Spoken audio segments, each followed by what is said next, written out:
Let me catch my breath.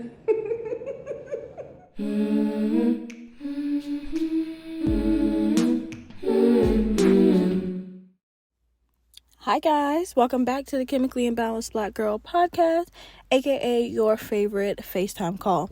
So we're on episode 25 now, and I think, don't hold it to me, because after editing, your girl be chopping a lot of shit out, but I think I have a fairly long episode for you guys.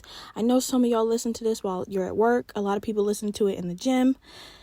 I think I got a quality length episode for you guys, but don't hold me to it, because sometimes I'll be talking and I'm like, Zaria, please, I don't even want to listen to all that shit, shut up. So I'll be chopping that shit up right to 45 minutes, be talking for 3 whole hours, but I think I got y'all today. So before I start the episode, y'all know I have to say my little piece. I said it last episode and I'm gonna say it every episode until then. My birthday is this month.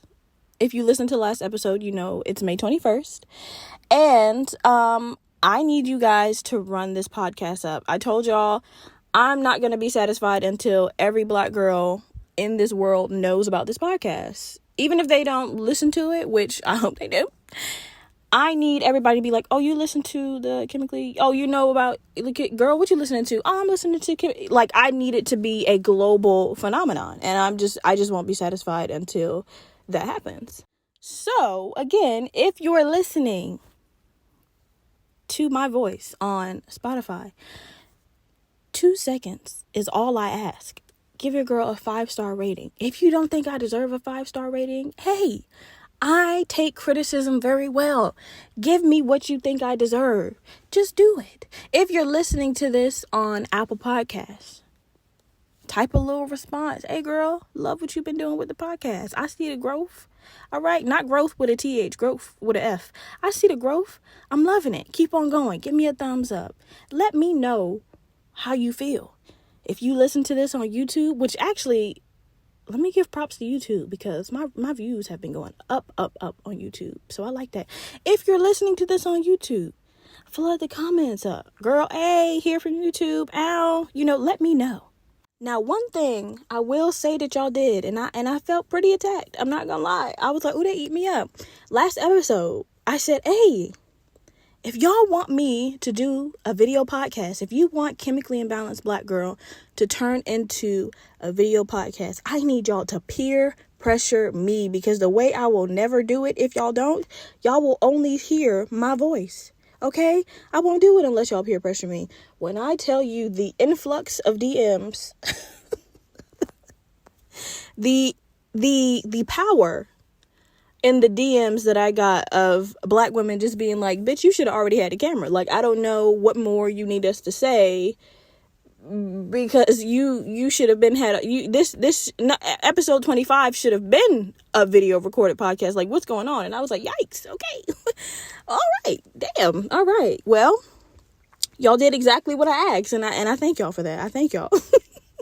And you know what? I'm going to deliver. At this point, honestly, I'm going to be real honest with you guys. At this point, it's not even an insecurity thing. I mean, it is. I ain't gonna lie. It is, because I'm terrified. I don't want y'all to be like, ew, gross.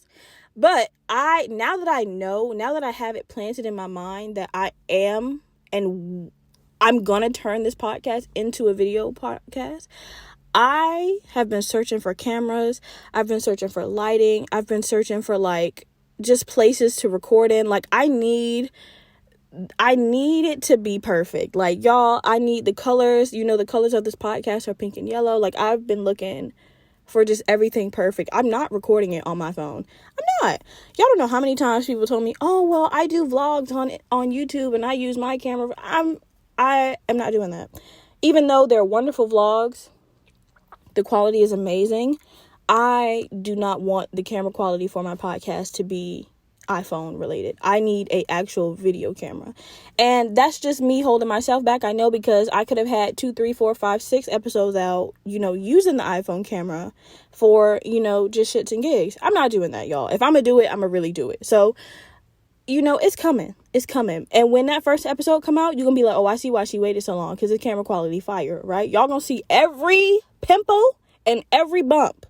But you know what? The camera quality is gonna make you not even pay attention to all that. But all right, guys, let's get right into the episode. I want to start off today's episode with a little pet peeve of mine. And this is something that I just discovered was a pet peeve of mine. Y'all know I got a list of thousands of pet peeves, and they come up so randomly. Like, as it happens, I'm like, oh, I actually don't like that at all. So I want to tell you guys a pet peeve of something that I just discovered was my pet peeve, even though it should have been from birth. So by now, you guys should know that I love to eat, right? Even when I was a flight attendant, I would go to all these countries just to try food. People want to go to the beach. People want to go out dancing. People want to sightsee. I'm trying to hit up them restaurants and them food tours, okay? I love food. That's my favorite thing in this whole world next to sleeping and animals. But I'm so picky with my food that it has to be done in a particular way, or it just has to be prepared in a particular way. And my particular way for preparing my food is gloves of some sort. I need you to have something on them fucking fingers, because I can't handle bare hands touching anything I'm about to put in my mouth. So that leads to the pet peeve that I just discovered I had. Recently, I went out drinking with a friend, and we got some drinks. And every time the bartender gave us drinks, she would pick up a straw and place it in my drink for me. And boy, when I tell you that shit made my blood boil, oh my gosh. And I'm not an asshole. So, sometimes I am, but I try not to be an asshole as much as I can. So when things bother me, usually I try to be as nice and polite about it when I'm verbalizing that it bothers me. Yeah. Especially with customer service workers, because I've worked customer service my whole life. There's no reason to be an asshole. Just tell me what you do and don't like, and I'll fix it for you. Like, why are you shouting at me? But y'all, when it comes to stuff like that, I'm still not an asshole, but I can't hide my irritation, and I feel like I shouldn't have to. And I felt like she was fucking with me at some point, because every time she would place the drink down, before she even left, I would pick the straw up, take it out, and reach over and get it. Y'all know those little black skinny straws that you drink real cute out of a drink? Because first of all, I'm not putting my goddamn lips on the glass. Before she even left from in front of us, I would take the straw out of both of our drinks, put them down, and get new straws for myself. Because, and this is my thing, they always put the straw in the drink, and their fingers are touching the part where your lips are supposed to go to drink the drink. Y'all, I can't. I seriously can't. I can't tell y'all how much that pisses me off. And I don't even think it's a pet peeve. It just makes me mad, because why are you doing that? Why are you touching something that's supposed to go in my mouth? I have so many examples of this, and I'm going to give y'all all of them, because I just don't like when people touch my food with their bare hands. I have so many stories. So the first story, and this is how kind of when I first knew that I didn't like this shit, and this was years ago, right? This is when I was still dating my first ex. We were out in Virginia Beach, right off of Rosemont, and there was this new little vegan spot. It was like a vegan, sandwich shop or breakfast shop. I don't know what the fuck it was. It was called Kaluuya, something like that. So we wake up early one morning. We're on our health shit. This is when I first started to become a personal trainer. I was like, yeah, we about to be on our vegan shit. We about to get a smoothie and a vegan breakfast burrito, and then we're gonna go run at Mount Trashmore. Like, we were really feeling ourselves this morning, right? So we pull up to the place, and it's cute, little Hawaiian theme, love Hawaiian themed everything. So I was like, okay, all right. We go sit down. A lady comes and serve us glass cups of water, no ice, and no straw available in the building at all. Like, they don't give straws to anybody. You cannot get a straw in this goddamn restaurant. And I was like, oh, maybe they're just out. She was like, oh, no, we don't serve straws. So you want me to put my lips on this fucking glass? That should have been, honestly, y'all, that should have been my first red flag. I should have got up and left, but I didn't. I drunk from the glass. I'm not gonna lie. I did, because I was feeling good that morning. Like I said, we got up early. We done stretched. We was ready to eat some healthy shit. We were about to go run. I was feeling, my pheromones was pheromoning, all right? Don't judge me. I drank from that goddamn glass. And we had ordered 2 breakfast burritos, vegan, right? And I was super excited. But the way the restaurant was set up, you could see how your food was being prepared in the back, right? It was like a line of work, and it was like tortilla, shit inside the tortilla, wrap it up, come get it. That's how it was. So me and my ex were having a conversation. We're just talking about what we're going to do that day, right? All of a sudden, I look behind him, and I'm seeing the lady prepare the burrito. Y'all, when I tell y'all my stomach flipped inside out, this lady was not only wrapping my burrito with her bare hands, but she was putting the ingredients inside the burrito with her bare hands, not a glove, not a fucking, not anything on her hands, but her bare hands that she woke up with this morning, like bare skin on her hands, just touching all the shit that belongs in my burrito. When I tell you, I could have threw up right there. So I'm like, I whispered him, I'm like, what we order again? And he's like, breakfast burritos. I was like, hey, they don't got no fucking gloves on back there. And I told y'all this in a couple episodes. This ex that I had, he didn't give a fuck about anything. If there was any sort of commotion or any sort of problem, he would just firm it. Like, he wouldn't say shit. They could bring him a totally different order than what he ordered. He ain't saying shit. I am not like that. Girl, I get up, I walk closer to the prep station to see what's really going on, because I don't want to get, I don't want to mistake her for making shit for herself, because she might have been clocking out and that was her burrito she was taking home with her. So I got a little closer to make sure, I was seeing my shit that was being made. So I go, excuse me, are those 2 burritos for us? And she was a super nice lady. I feel bad. I feel bad now, because she was super nice. She was like, yep, they're almost ready. I was like, oh, no, that's fine. You can keep it. And I just walked right out. I literally grabbed my ex by the arm and I was like, we're not fucking eating here. When I tell you, I was so fucking disgusted. I was like, there's absolutely no way you think I'm going to eat that. There's absolutely no way you think I'm going to eat that. And I feel bad because of the the aggression in my voice was like, you can keep that. But I don't feel bad, because why are you putting egg, avocado, faux cheese? Why are you putting all of this shit in my burrito with your bare hands? I don't give a fuck if you washed your hands or not. That's disgusting. And I feel like I should come around the corner and cuss you out. But I'm not going to do that, because they were very nice people. They were very, very sweet. Okay? They did not deserve that level of aggression I gave them. But they kind of did, because wear some fucking gloves. I don't know if they didn't have on gloves because it was a vegan spot, but I didn't know that gloves weren't, you know what I mean? I'm sure somebody sell vegan gloves. I'm sure they do. I'm almost positive they do. And y'all need to obtain some, because I'm irritated. And it's not even, and that's how I know it's not even COVID related. Now, of course, after COVID, it spiked 1,000,000 times higher. But this was, damn near 8 years ago. I do not like people's bare hands touching my food. I don't care if you're baking, and you know how people say, oh, you have to bake with your bare hands in order to, I don't let my cake be fucked up. Let it be fucked up. Put something on your hands. I do not want my frosting or the dough of my cookie going in between your nails and you're just firm. Like, y'all, I can't handle it. I can't handle it. And I know some of y'all listening like, this bitch tripping. I will be tripping. I cannot handle dead skin. The thought of dead skin, something from underneath your fingernails, the dirt and the crevices of the creases on your palm. Like, I cannot handle that, y'all. I can't. I'll make it my damn self. I just can't. Give me the ingredients. I'll make it at home. I can't handle it. Okay, guys. So the next thing I want to talk to you about is something that happened to me that made me want to give guys like a PSA. So, I love eye contact, right? I love eye contact. I think eye contact is one of the sexiest things 2 people can do to each other. No matter what gender, I think eye contact is just sexy. Now, if you know the certain type of eye contact I'm talking about. If you're looking at me like your mind gone bad, then obviously I hate that shit. But that seductive, that sensual eye contact, I love that shit, right? So, with men, I feel like men don't really know how to give eye contact, right? It's real hit or miss with guys. And something happened to me in the gym that made me just want to talk about it. And I know there's actually a lot of men that listen to this podcast. So a few days ago, I was in the gym and I'm doing hip thrusts, right? 225. I'm not gloating or anything. I'm just saying, your girl's bottom half is real strong. But I'm doing hip thrusts.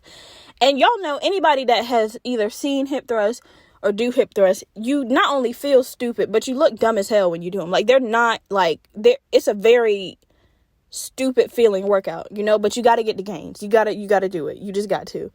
So I'm doing hip thrusts, right? And there's this nigga that keeps like walking in front of my mirror while I'm trying to look at my form. I'm trying to, look at myself to power through these heavy ass hip thrusts. But when he walks in front of me, he keeps like looking down. And I'm like, what the fuck is he looking at? Whole time he's staring at my vagina. That pissed me off, right? So every time he comes in front, I slam my weight down and I look at him like, nigga, I know what you're doing and I need you to stop, because I'm about to get up and start swinging. Like, I need you to know that shit is not cute. So then after like 3-4 times of him doing that, I stopped doing the hip thrust altogether, and now I'm just sitting there staring at him. So he's staring at me. He's kind of doing like the Kubrick, how you say that nigga name? The Kubrick stare. He got his head down, and he like licking his lips and smiling. He looked like a mass murderer. And it was scaring the fuck out of me. And I was like, in his mind, though, he probably think that he looks sexy as fuck. He probably think that he's seducing the fuck out of me. Whole time I'm about to call the police. And I hated every second of it. Like, this is some of the times where I wish this was a video podcast, because the way I would have a picture popped up of an example of how he was looking at me, it was absolutely terrifying. And I was like, I need that to never happen to anybody again. So, guys, I really need y'all to listen to me when I say eye contact can really make or break the interaction between you and a woman. Personally, I think eye contact and smell can really do you a lot of favors before you actually walk up to meet somebody. And y'all just handle it wrong every time. Eye contact is like that first, like, ooh, he looked demanding, he looked powerful, he looked strong, he looked, oh yeah, he not looking, like, it's that, ooh, like, ooh, like, that's that mystery, you know what I mean? And then the smell, it's just like, damn, he smelled clean, he smelled like a hardworking man, you know what I mean? Those two things can take you a long way. But when you're staring at somebody like you're trying to lick the inside of their armpit, I need y'all to know how to do it correctly. And if you have to stand in the mirror and practice that seductive ass eye contact, or just stop. If you know that you're not a man that's capable of that sexy eye contact, that longing ass stare, just don't do it.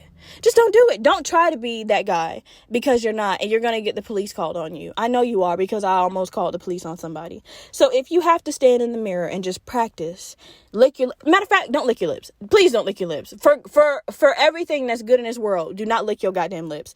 Just stare, and don't let it be, like I said, don't let it be the shining stare. Let it be soft, but let it be, like I said, demanding and powerful, and don't blink, and stuff like that. If you got to blink to make yourself look not like a psychopath, blink very softly, you know what I mean?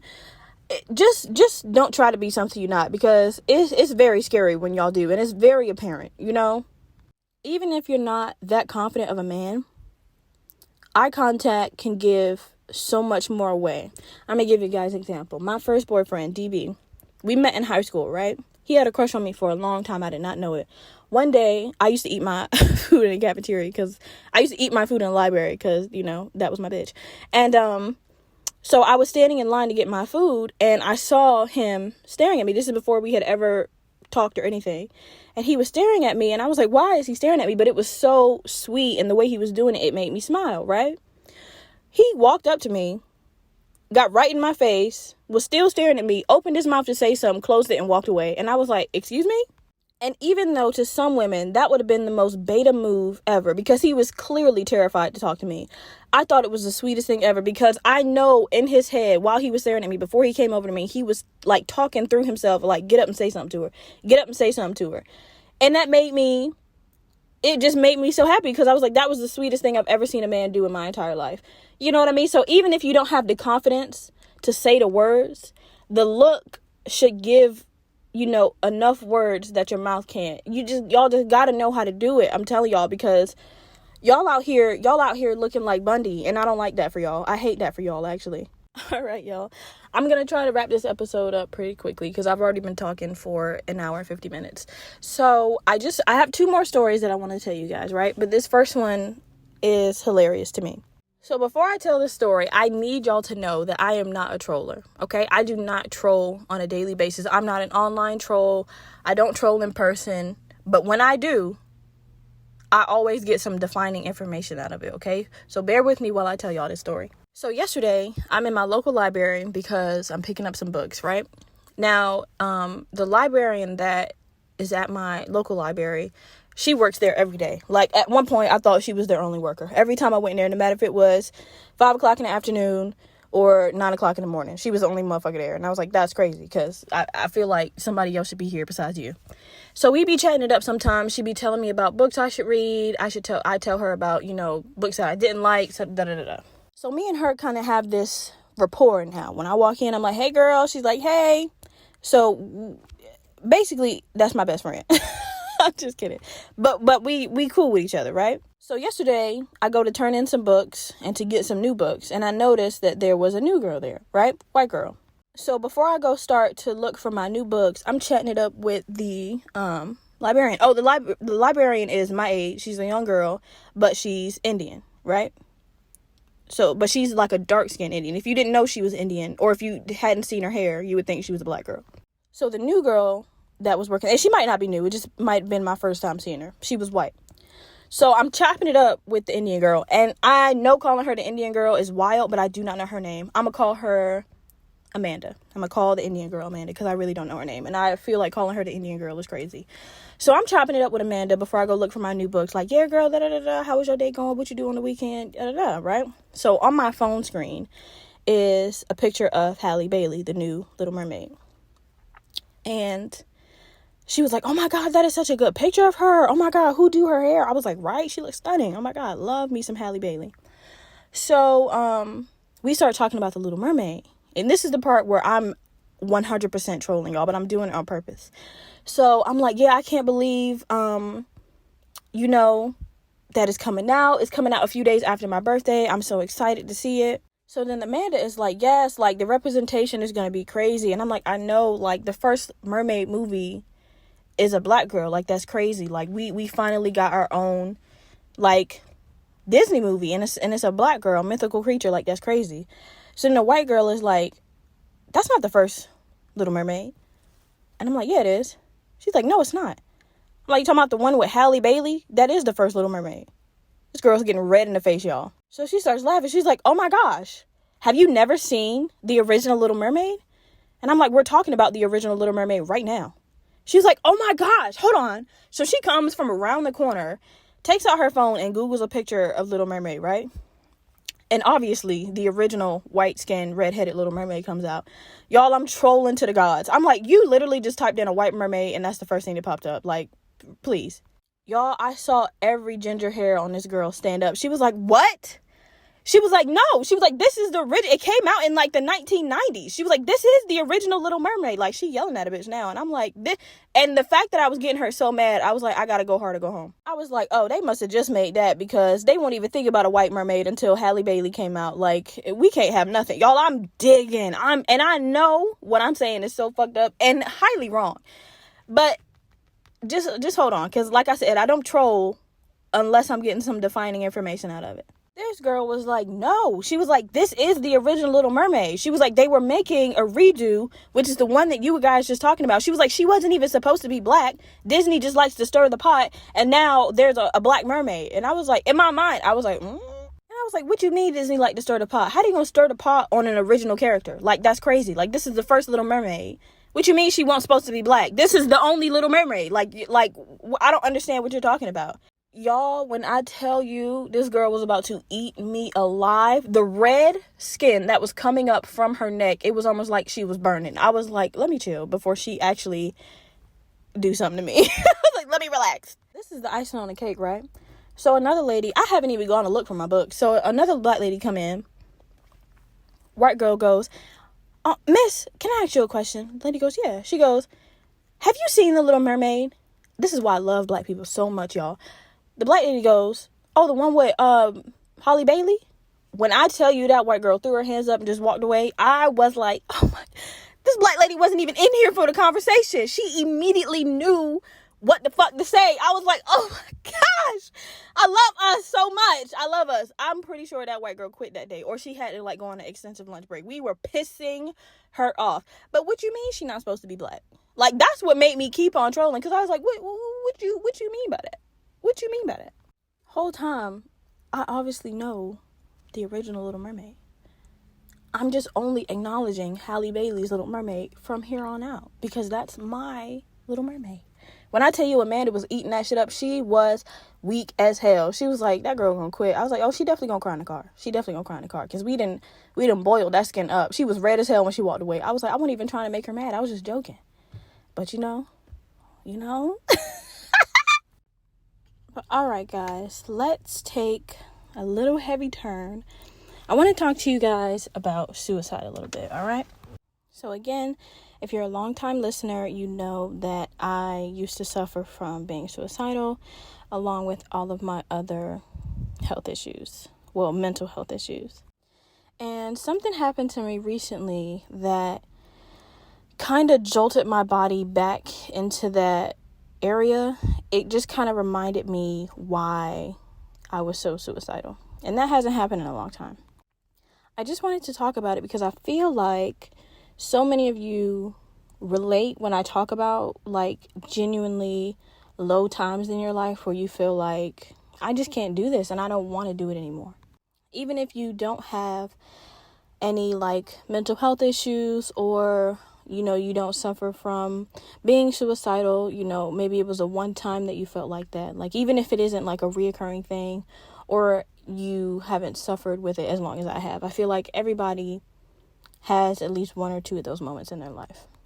So like I mentioned in the early episodes, I have this sort of ability to talk about suicide very openly, because back when I was suicidal, I was so comfortable with wanting to kill myself, and I was so comfortable with the idea of dying that I genuinely didn't see anything wrong with it, right? So now I just can talk about it openly, and it doesn't, and I don't think it ever will make me uncomfortable or emotional to talk about because I was just so ready to go at that time. So the thing that happened to me that jolted my body back into, remembering why I wanted to kill myself so hard, it wasn't even that big of a deal. It was like, I promise you it wasn't that big of a deal. Even though it was until I got it solved, it just reminded me of how much work and how much shit can go wrong in life. And it's just like, I never wanted to work this hard to live. I never wanted to do all these things and pay all these things and be a part of all these things just to live when I never asked to be here. Like the upkeep of this life that everybody keeps telling me I'm blessed with is starting to feel more and more like a burden than it is a blessing. So, and also the thing that happened was just like a tiny bit of identity theft. Like I promise y'all, it was not that big of a deal. Like I got it all settled, but all the things that I had to do to get it settled and to get it covered so that it wouldn't happen again, it just didn't feel like it was worth it. I was like, at this point, I was like, I don't even care who uses my identity. Like I don't use it, please. Cause I'm not doing enough with it. Like I don't even want it. So it was just, in my mind, it was like make a call and then everything will be fixed. But I had to call so many credit bureaus and wait for so long and put in so many codes and answer so many security questions. I was like, this shit is, at this point, they can just keep it. You know what I mean? They can just keep on being me because I don't even want to be me anymore. And I haven't felt the urge to kill myself in so long that I kind of thought it was funny that I just immediately jolted right back to that. I didn't attempt or anything like that. I'm way past that stage in my life or in my mental health.